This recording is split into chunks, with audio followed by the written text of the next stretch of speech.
Thank you all for your participation and engagement in this series of lectures, Arwa lectures. I am co-hosting with Dr. Al-Sharek. It's really appreciated.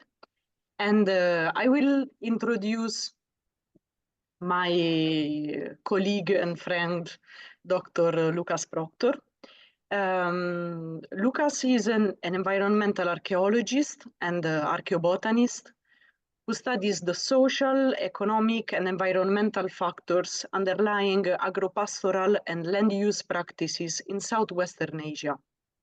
Currently, he is working on the Umweltwandel project at the Goethe University Frankfurt, investigating environmental change in Oman during the early Bronze Age. He will speak also about this today. He received his PhD at the University of Connecticut and about fuel economies during the Chalcolithic and Iron Age of Southwest Asia, of Mesopotamia, sorry.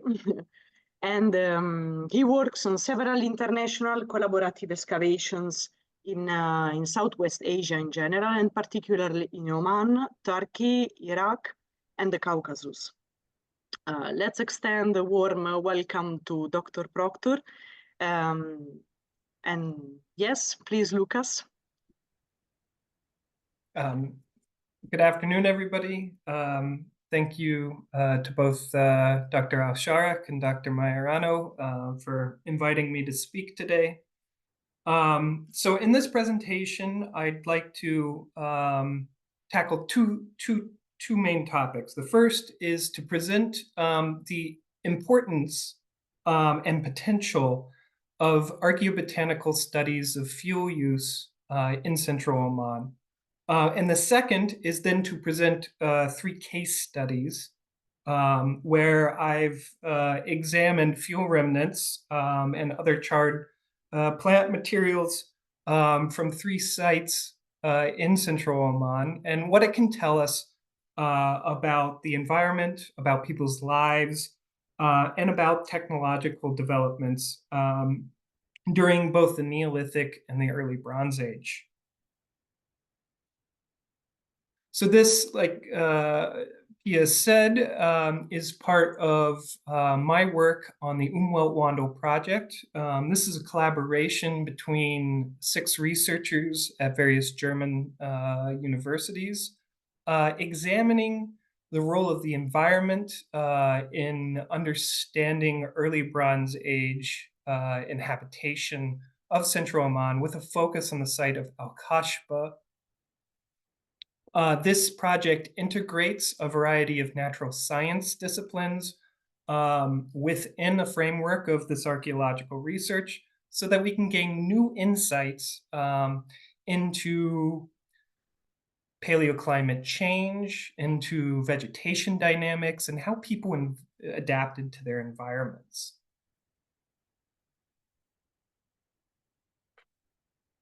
While many of you, I'm sure, are familiar with archaeobotanical research, I think it's fair to say that in Southeast Arabia in general and Central Oman specifically, archaeobotanical research lags behind many other specialist studies in archaeology, particularly when it comes to late prehistory. Which is it's a shame, because this perspective has a lot of potential. Particularly, it has a lot of potential to serve as a proxy for understanding the evolution of behavioral patterns, of technological development, particularly in the context of metallurgy and of agriculture, and of course, more broadly, as a proxy of ecological patterns and people's adaptations to the environment. Now, it's not a cure-all to these questions. There are a variety of different pitfalls that complicate archaeobotanical research. Much of this is related to preservational challenges. When I first started doing this research in Oman, several people said, "Oh, but will you be able to find any archaeobotanical remains to work on?" it seemed to be a general perspective that they're rare, that they are difficult to preserve, and even more difficult to find and recover. And what I found is actually the opposite case. The sites that I've looked at have, and perhaps I've just gotten lucky, have been rich, particularly in wood charcoal.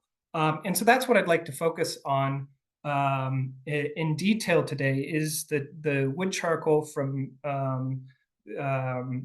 sites in central Oman and what it can tell us about fuel use.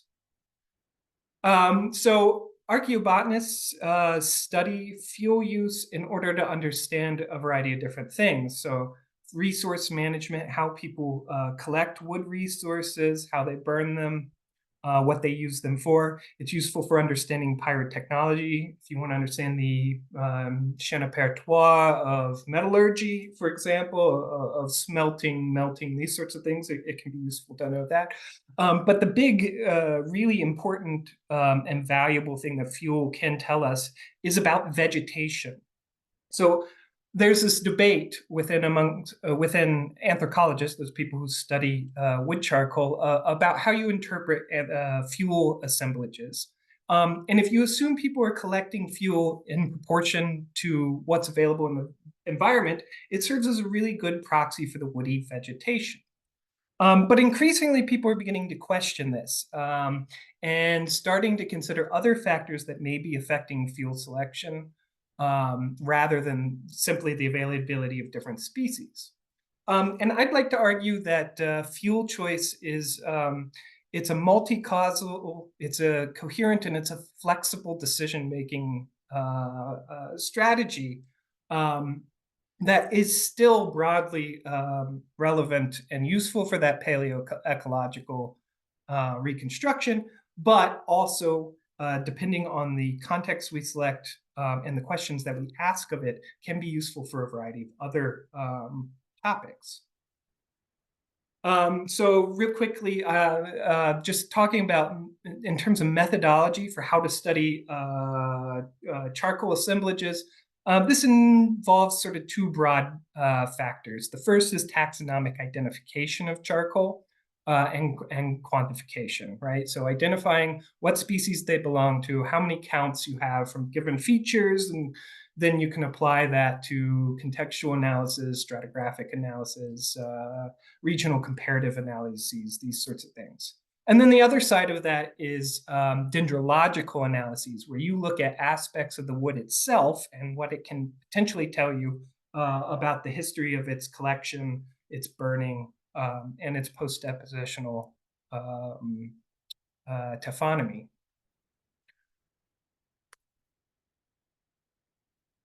So moving into the case studies I'd like to discuss today, I'm going to present some archaeobotanical data, mostly wood charcoal, but some carpological data as well, from three sites, the sites of KHSA, Al-Kashba, and Al-Dabi 2, which is located in the Bisya area.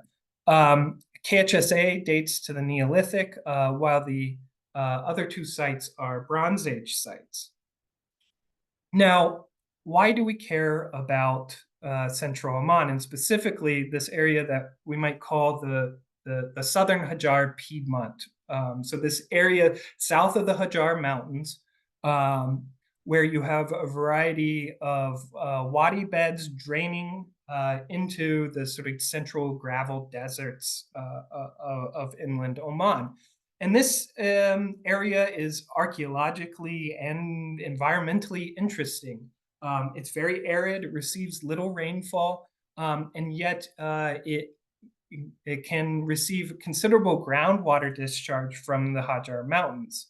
It seems to be a locus of inhabitation in multiple different both prehistoric and historic periods. It makes for a kind of nice crossroads where you can go north to south through the mountains into the desert, or east to west following along the mountains from the eastern coast of Oman all the way up to the UAE. So it's a really interesting area to look at a variety of archaeological questions. I just want to briefly present the modern vegetation so you have a sense of what to expect and a framework for which you can understand the results then I'll present. So here I'm looking, there's a photo looking out over the Wadi Andam near the modern village of Al-Kashba. In general, this area is a very stark landscape with few with little in the way of vegetation compared to what one might expect if you're used to other parts of Southwest Asia, the Mediterranean, Europe, other places. It is a desert, right? And yet water is present, and trees thrive in many different areas of this. So the main vegetation is various species of acacia. In the vicinity of Al-Kashba, for example, there are two main species, Vaccalia tortilis, Vaccalia flava. You have prosopis, forms another important component of the woodlands of this region. And then you have a variety of different sort of secondary components of the vegetation, small shrubs, other types of trees that are just somewhat less common than these, such as ziziphus, but are nonetheless economically very important. And then, of course, in the rivers, you'll have things like tamarisk, and then the ubiquitous oasis vegetation, which is date palm. You can see here a sort of schematic that I've developed in collaboration with my colleague Tara Botson-Waller to try to schematize what the vegetation looks like along sort of a stylized east-west gradient along the wadi beds and the gravel terraces between them, right? And so what you have is this sort of acacia prosopis pseudo-savanna interspersed with floodplains with sort of more moist adapted vegetation. So getting into the first case study, I'm going to start earliest in time here, is the site of KHSA, which is a Neolithic site located just to the north of the village of Al-Kashba. In terms of distance, it's actually not that far away from the site of Lisk 2 and Lisk 3, which are Neolithic sites identified by Weisgerber's team in the 80s. Before jumping into the site itself, I just want to briefly introduce an important thing to think about when we're considering the role of fuel and the role of vegetation in the Neolithic, which is the Holocene humid period, sometimes called the Green Arabia or the Holocene pluvial. This is a period of increased moisture, probably related to the northern shift of the monsoon, that ends sort of in the middle to late Neolithic, right? So about 8 to 6,000 years ago, it starts to tail off. And this is important for understanding why we might want to look at these questions in the Neolithic, because we don't actually have a great idea of what vegetation was like in this region during this time. Was it different substantially than it is today? So we don't really have a baseline for understanding the effects of this aridification event on the regional vegetation. Right. So the site of KHSA, this site was identified by Pia Majorano and Tara Botson-Waller in 2022. Since then, Pia and I have been developing work and research at the site. It consists of about 3,600 square meters of various concentrations of stone features, some semicircular stone features, prepared hearths, and other clusters, and then a large scatter of lithic debris. And in 2022, we started some test excavations to evaluate the potential of the site, if there was anything preserved beneath the surface, and if it would be valuable for any sort of environmental analysis. And we were really fortunate, actually, to come up immediately with some interesting results. So the first excavation conducted by Pia found three hearth features in a sort of a little over a 2x2 square area. Two of them were below the surface and contained preserved charcoal chunks. Interesting information about the site also comes from the lithic debris. There's sort of a unique retouched limestone industry that seems to be apparent at the site, as well as a variety of different scrapers and evidence for tools and evidence for local sourcing of lithics. In 2013, we returned to the site and opened up a slightly larger test excavation centered on a couple of stone alignments on the surface and a hearth that we could see. And similarly, when we excavated this area, what we found was a whole suite of preserved fireplaces under the surface. And importantly, in 5 of them, we were able to recover a significant amount of charcoal.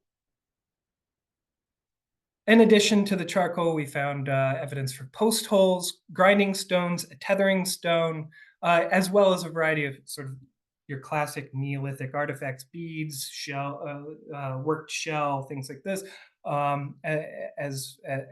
as well as actually a bunch of bone fragments, which Elena Maini from Sapienza University is currently analyzing. Obviously getting a bunch of charcoal, first we wanted to get some dates, and something interesting came out of that. We found that KHSA1, the first test excavation, the results from the fireplaces showed sort of 2 different phases of occupation, one dating to sort of the beginning of the 5th millennium BC, and one dating towards the beginning of the 4th millennium BC. When we dated 4 of the hearth features from KHSA 13, we found a very consistent sequence of dates, all dating to the mid-6th millennium BC. So this is interesting. It suggests that this campsite was used repeatedly, although we don't know how repeatedly. At least 3 different occupations, I would say, but it's potential that there could be many, many more. So this seems to be a sort of persistent place that people during the Neolithic were returning to frequently. Why they were doing so, whether that was for the raw material sources nearby, for various natural resources, plants and animals, or simply a stop on their rounds as they're taking their herds throughout the region. It's not yet clear. When it comes to the charcoal from the site, we had a total of 40 samples, and when we examined it, the vast majority of the charcoal remains, and almost the entirety from KHSA 13, are various types of acacia. We also found small quantities of prosopis and ziziphus as well. But the surprise for us was the identification of a white mangrove, Avicennia marina, in one of the hearths from KHSA 1. Now, a white mangrove, as you might expect, does not grow in the middle of the desert. It only grows on the coasts. It requires access to the coast in order to grow. So what's it doing here? This raises a really interesting question, and I think this, in combination with the identification of a bunch of marine shells from the site, suggests a degree of contact with the coast. So from the charcoal, we're actually able to say something about the mobility of the people inhabiting this site, whether they themselves were traveling from the coast to the Al-Kashba area, or whether they were trading perhaps tools made out of mangrove or tent poles or something like that. they are interacting in some ways with people on the coast. So that was sort of a really unexpected result. Now, these results are preliminary. We haven't really excavated enough of the site to get a full understanding of it, but we're hoping to go back beginning next year. We just got funding to start a small project that will look specifically at questions of environment and subsistence amongst mobile Neolithic populations in central Oman.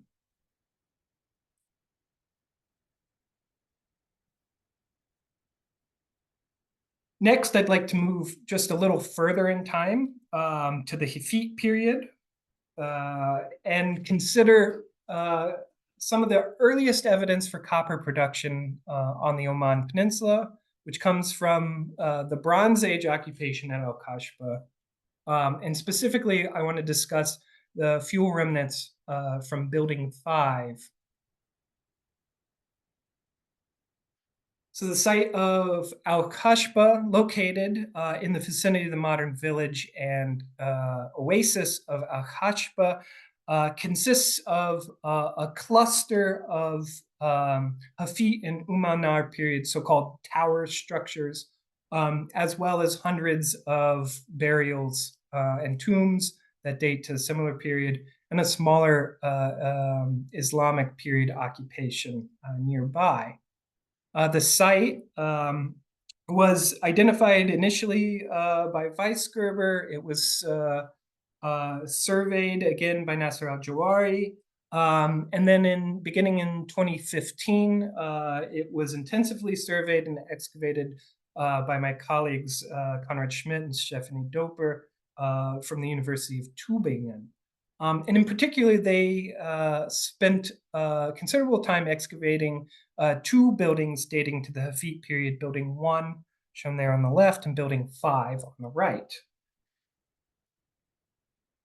Now, over the course of several years, they've collected a sizable assemblage of wood charcoal from both of these buildings, as well as several others. Preliminary work was already published on it a couple years ago by Kathleen Deckers, looking at the overall quantity of wood and the proportion of different taxa, and you can see that here on the right. Now, as part of the Umweltwandel project, one of my goals was to continue with this analysis and build on it to include the 2018-2019 data from the sites. And you can see some of the initial results there. And broadly, the two analyses agree in terms of overall number of species, types of species. The site is dominated by acacia and prosopis wood, and as well as having a large component of ziziphus.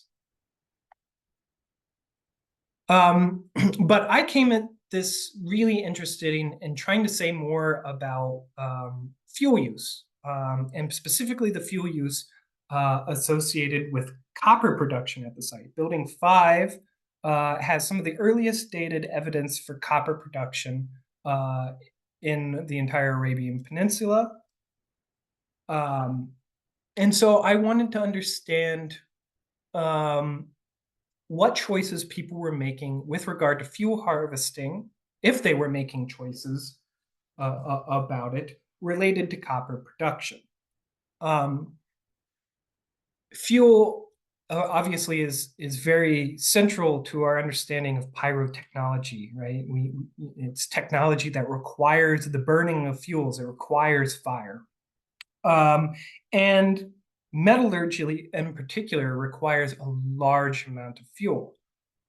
There have been a variety of different estimates of how much fuel is required to produce refined metals. They can vary actually quite significantly depending on different factors put in. One source that I quite like is Radar, who estimates about 194 kilograms of biomass total is needed to produce 1 kilogram of refined copper. And this can vary, again, on a variety of different factors.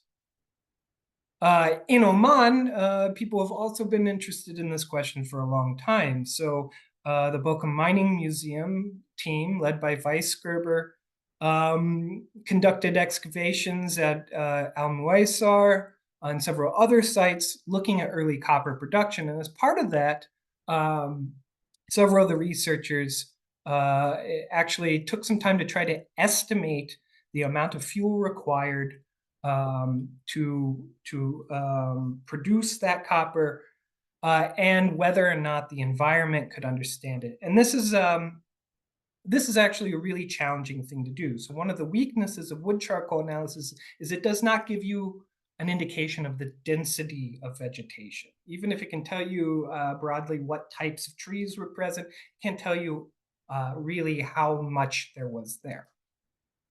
And so what they did was they used aerial imagery, I think from a balloon. You can see an example I picked out here from satellite imagery, and counted the different trees, and then using a variety of standards that they developed, tried to roughly estimate how much available wood was on a given kilometer, a square kilometer of landscape. And from that, they came up with a variety of estimations. They felt that the tree cover in the area of Lisk, near, actually not so far from Al-Kashba, if that was similar in the past, would have been sufficient to fuel all of the evidence for copper production they had at Al-Muaysar for that at that time, but that if it was even a little bit less dense than that, more like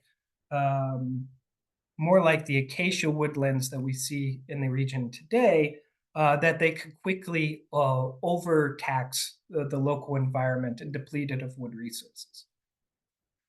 So in the context of all this, I wanted to think about, so what can we actually say about this process of wood harvesting for fuel collection from the charcoal itself, from a metal producing site. And to do this, I conceptualized this sort of schema to understand, or to create hypotheses about what I'd expect the wood charcoal assemblage to look like, based on how intense the wood harvesting was, if there's evidence of degradation on the landscape as it's being harvested, right? And so the basic schema is that we have an axis on the horizontal axis for what we might expect for the amount of investment in harvesting. So this is how much effort is being taken. Are they taking what's readily available from fallen branches, or are they cutting down fresh trees? And then comparing that with evidence for overexploitation. From wood charcoal, we might expect if things are overexploited, there'd be a low density, low diversity of taxa present in the data set, and they might use less ideal fuels such as shrubs, which take more effort and produce less energy overall. So building 5. At building 5, there's, like I said, abundant evidence for copper production. You can see here from the surface collection just how much there was in the way of slag and furnace fragments and other objects. You'll notice that most of the surface collection is showing it outside of the building. And I think this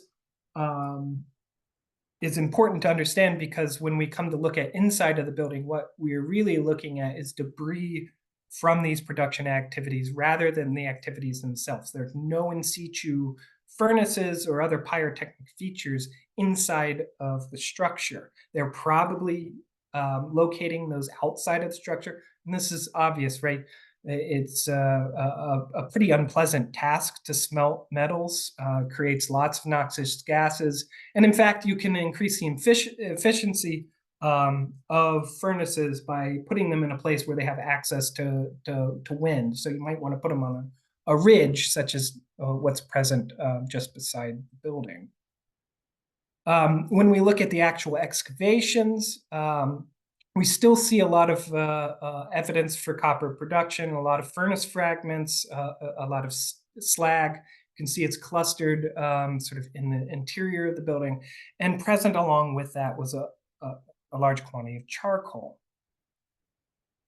So in terms of the results, so I examined 65 different contexts within the building and just outside of the building, which resulted in over 600 pieces of charcoal.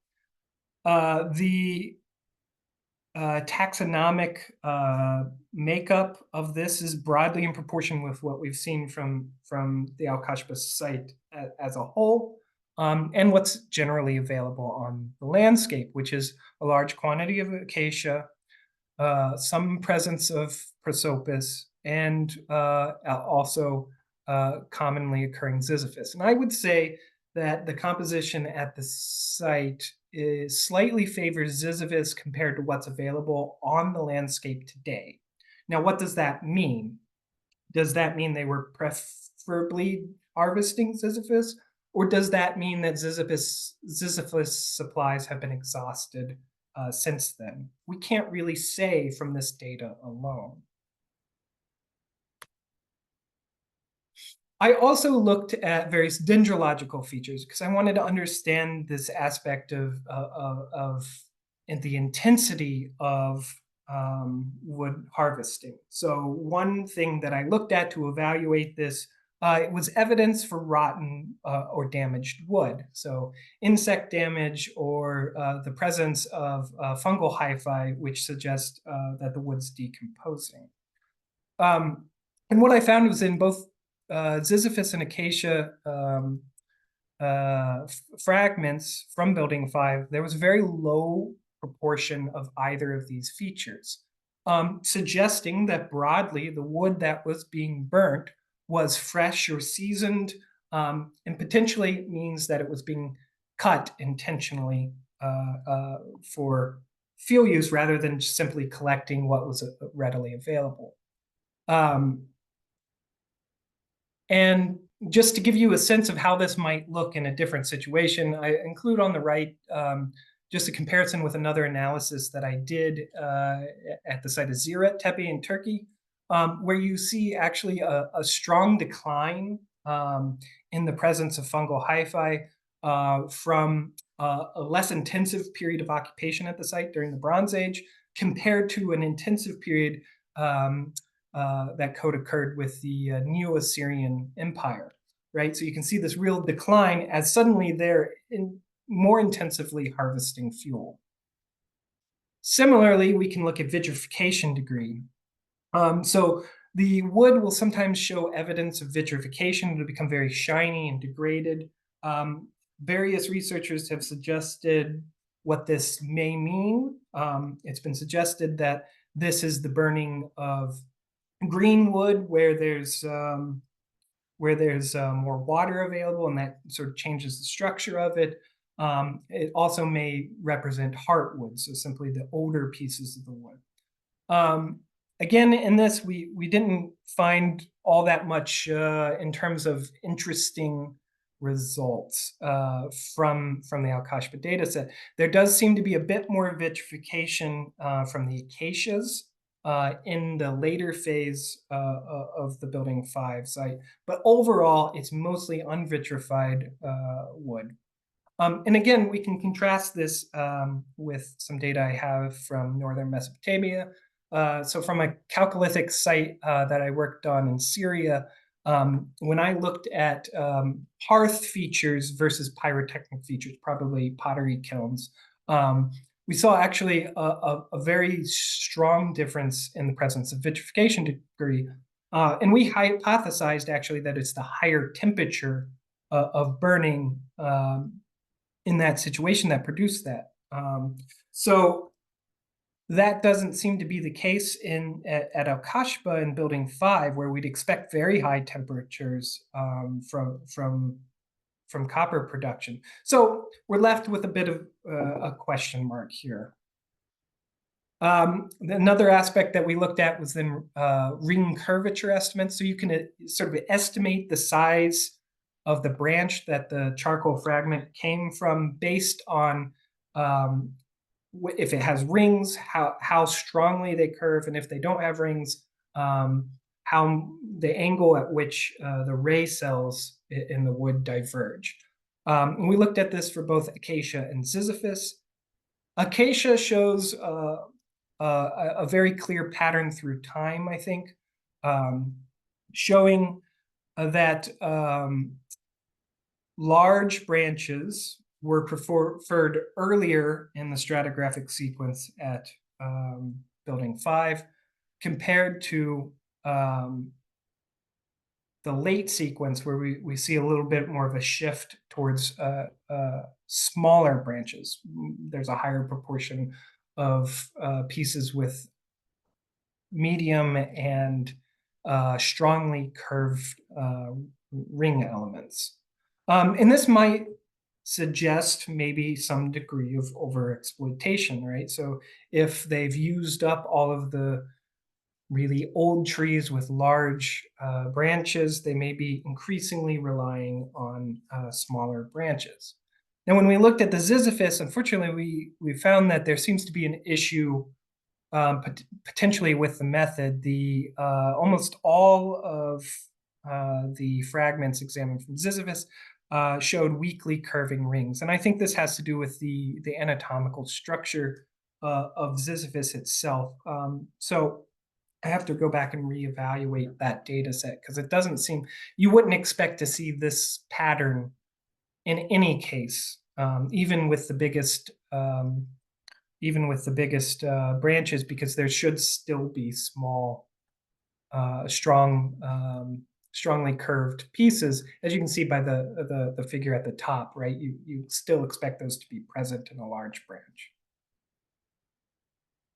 And then just briefly, I tried to do a bit of a spatial analysis of this to see if I could see differences between areas in the site.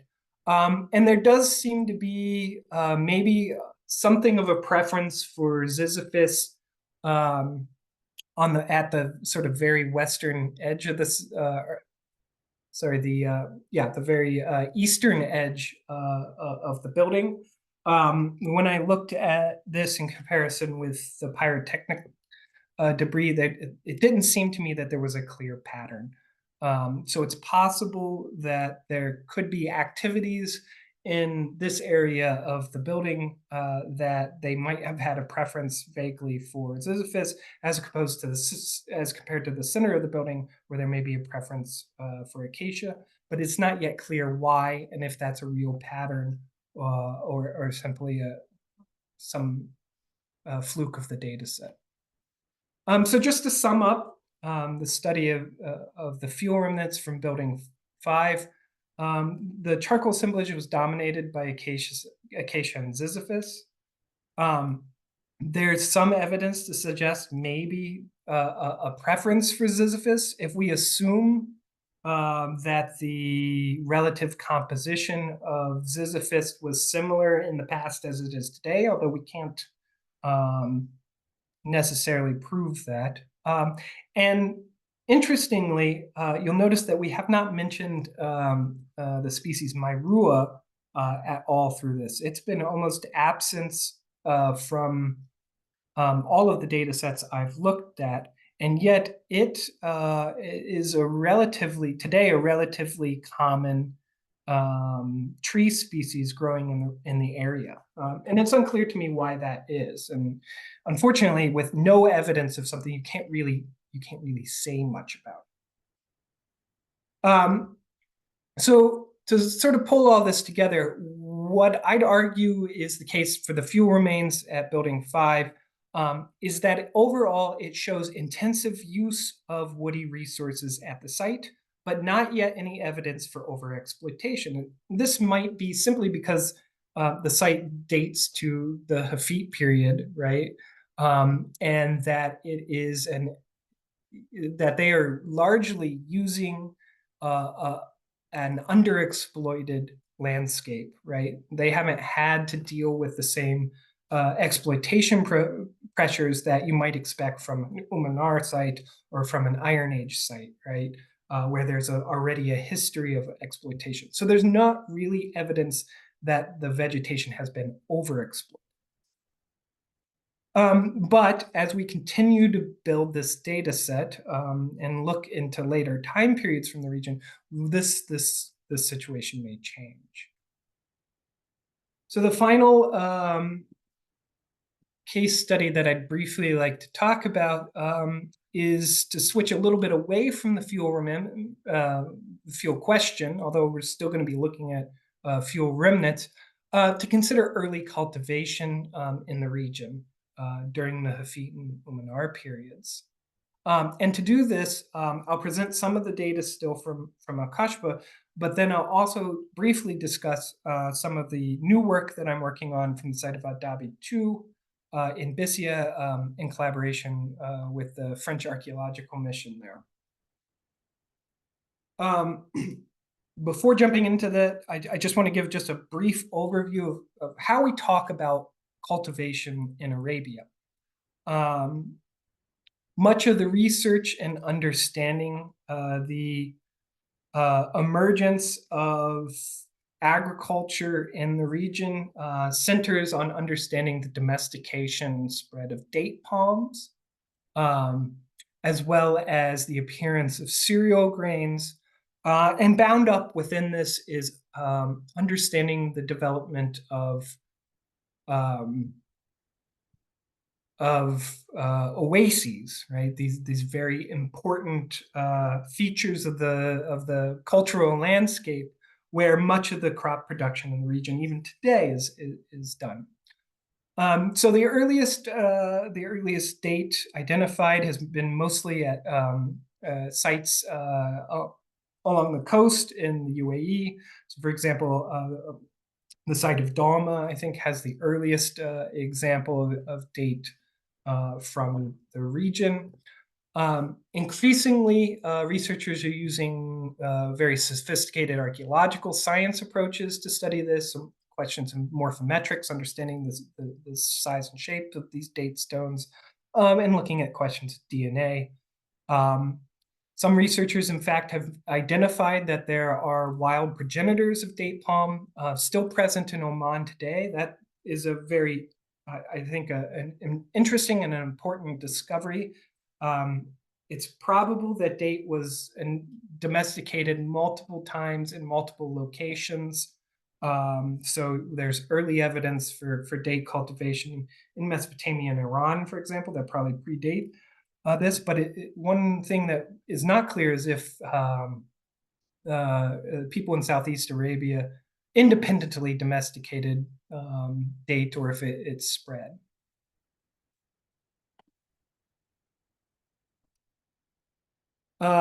This is just a sort of basic graphic to give you sort of the timing of what we know about cultivation in Southeast Arabia. And what I'd like to highlight is that there's a lot of questions remaining about the beginnings, and particularly in the early Bronze Age, where we start to see evidence, particularly in the Archaeobotanical record, for the cultivation of crops.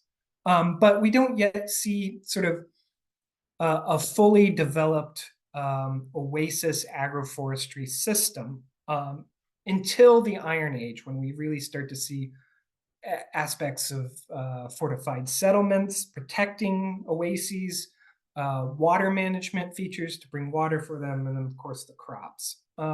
So what we're looking at in terms of the early Bronze Age is really probably something like garden agriculture if they're growing it. So small plots that are managed by hand without all of these sort of intricate irrigation systems, things like that. But the exact timing of that and its spread throughout Southeast Arabia remains sort of poorly understood. Unfortunately, the sites of Al-Kashfa and Al-Dabi II are providing, I think, some interesting evidence to support the introduction of date palm cultivation during these periods.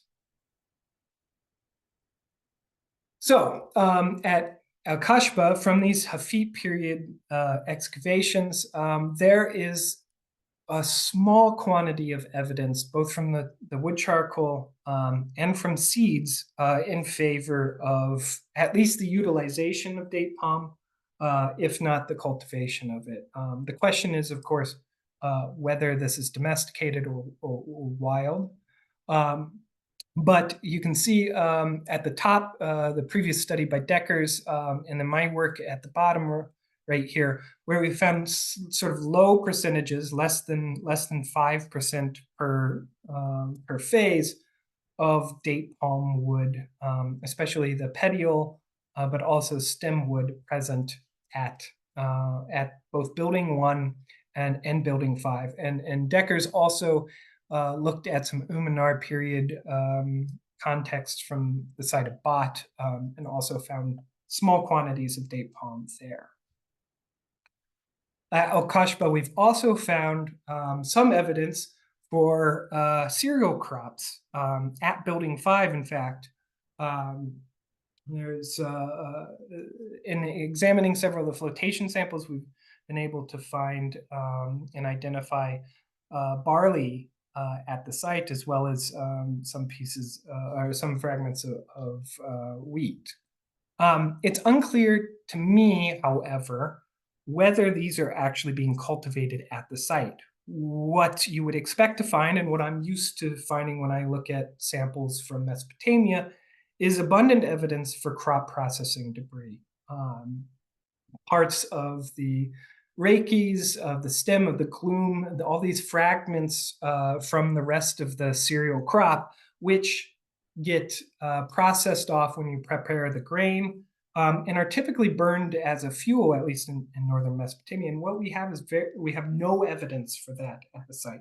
So it seems potential to me that these could even be the remnants of trade items. So perhaps we know from cuneiform sources, of course, that copper was being traded from Oman to Mesopotamia in exchange for grain. Maybe this is evidence of that very thing. We can't tell from the seeds themselves, but it's interesting nonetheless that they're present.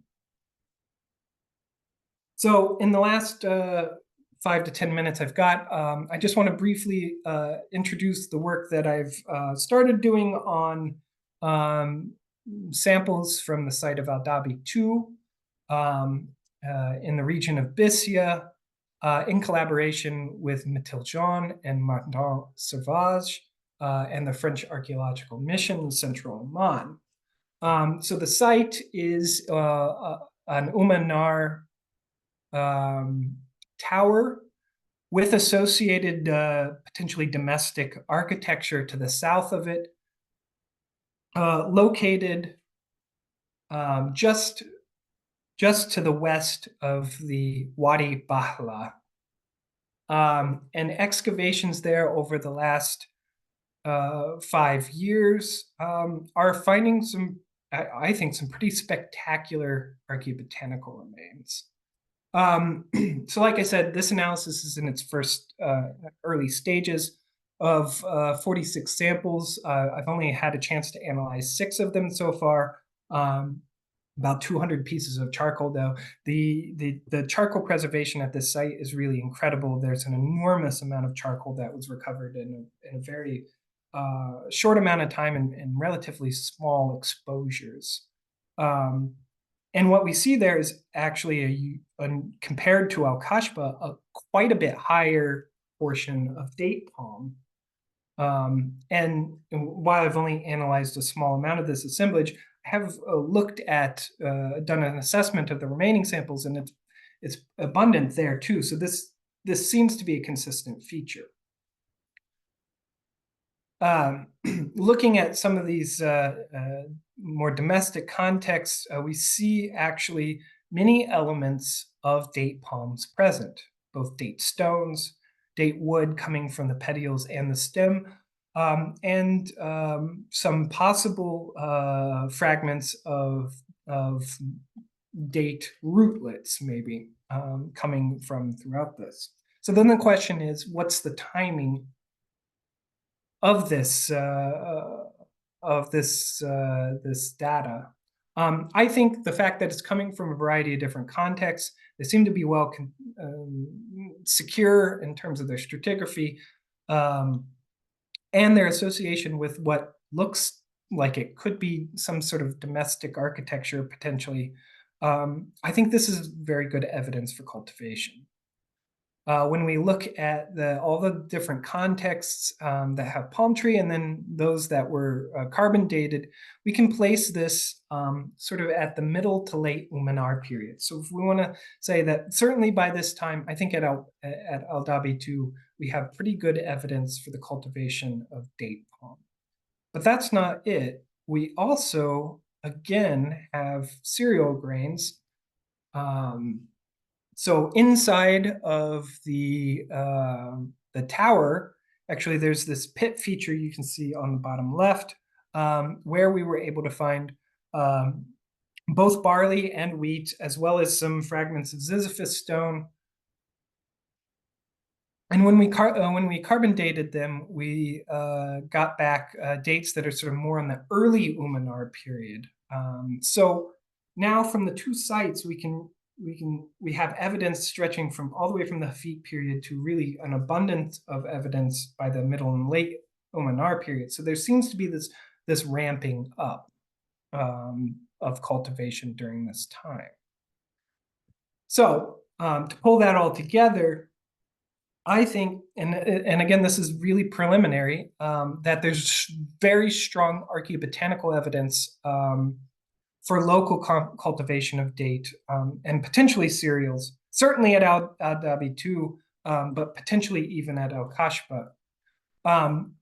We need more evidence, however, just to confirm this. To build an argument, it would be ideal to add some other factors.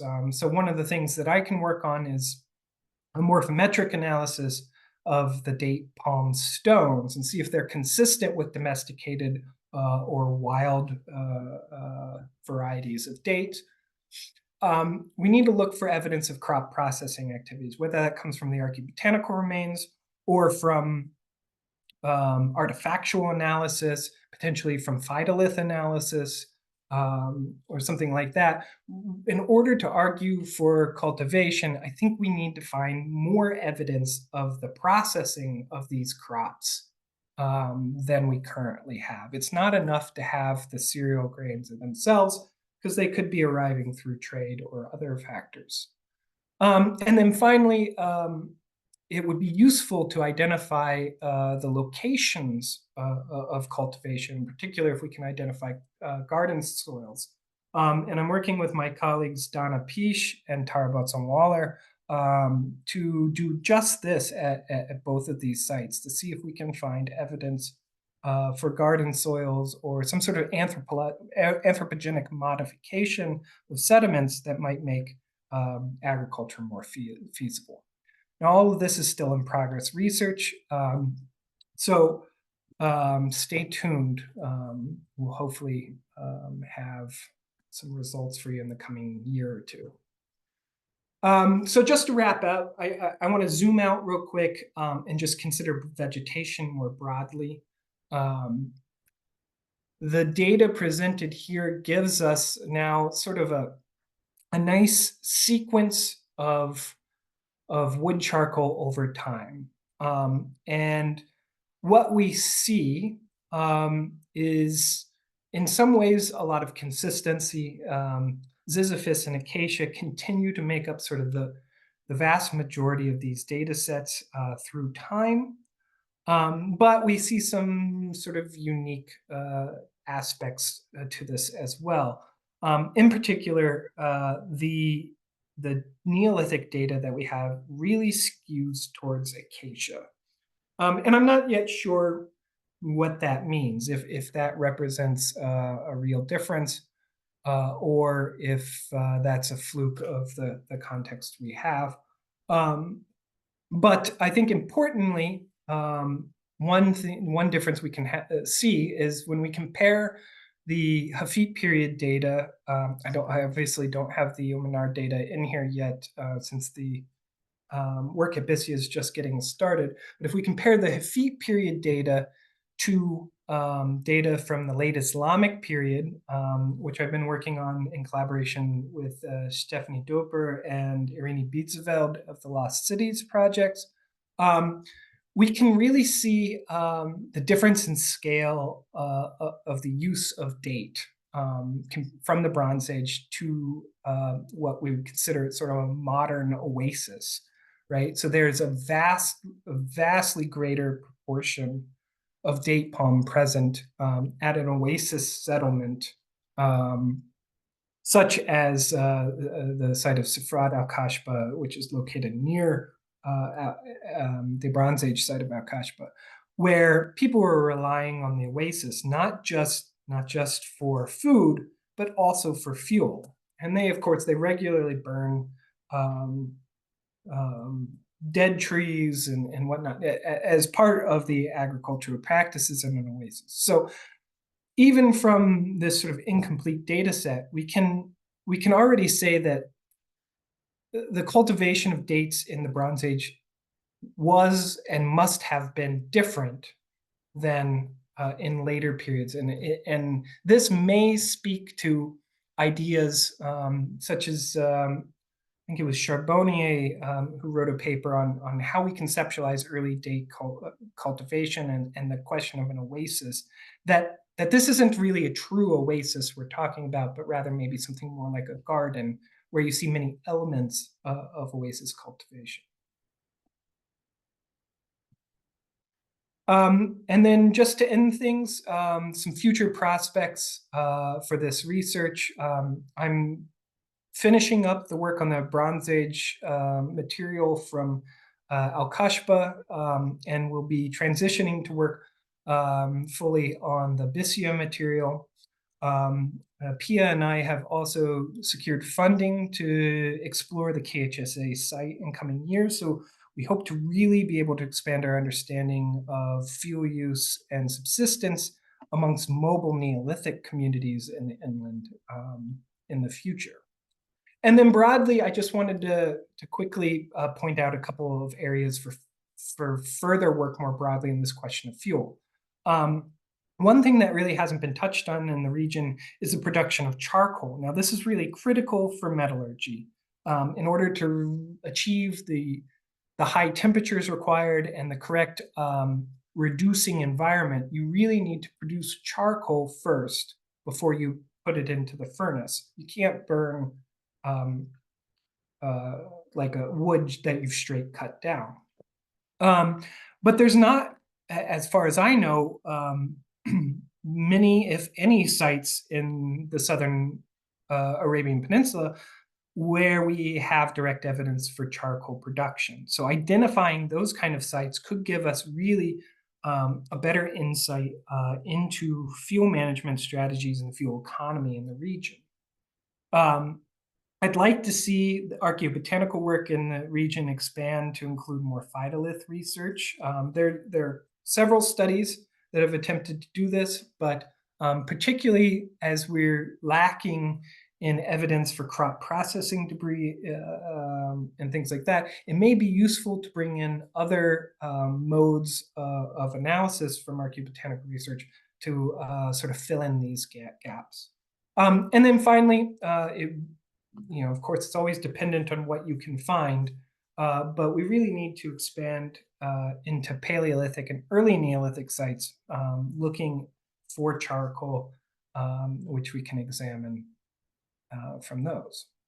So with that, I am going to wrap it up. I'd like to thank my colleagues on the Umweltwandel team, as well as my collaborators from FAMCO, for PIA, and from Lost Cities Project. Thank you.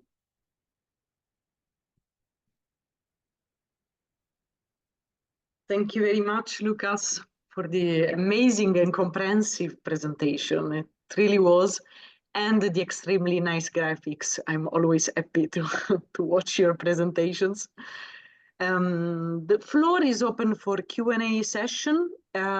Please feel free to directly ask your questions or type them in the chat, and we will, me or Dr. Al-Sharik will read them.